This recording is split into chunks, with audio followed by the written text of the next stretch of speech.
The reason that the left can never admit this is that the moment they do, their whole big lie blows up.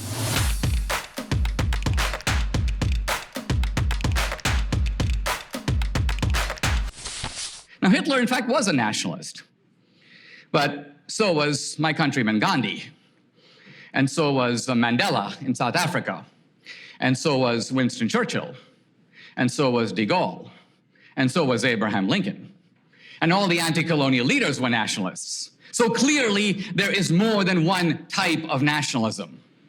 What is the type of nationalism that defined Hitler? And by extension, Mussolini, and by extension, all the fascist movements in Belgium, in France, in Germany, in Italy, in England, and so on. And the answer is there's only one thing that identified that type of nationalism, and that was its marriage with socialism.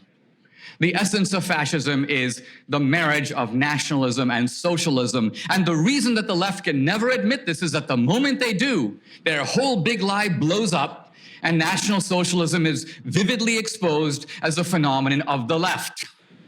Now, I'm not just alleging this in some vague sense. I actually, in my book, look at the founding fathers of fascism in numerous countries. I'm going to take the simple example of France. There was a powerful fascist movement in France. When the Germans invaded France, these people became the intellectual soul of the Vichy regime. And these guys, the founders of French fascism, were all men of the left. There is no exception to this rule. Jean Alemán, who was involved with the Dreyfus case, the so-called grandfather of French socialism, one of the founders of French fascism.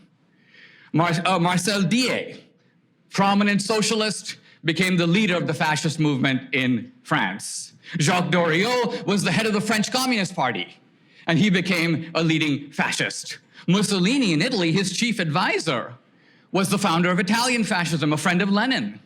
And when Mussolini started the fascist movement in Italy, he got a telegram of congratulations from Lenin, who recognized him as a fellow revolutionary of the left. Now, why was National Socialism so leftist? What was it trying to accomplish? The basic idea of fascism was government control over the private economy and government control over the lives of citizens. That's the meaning of fascism. That's what it is. That's what the Nazis were all about, the National Socialist Party.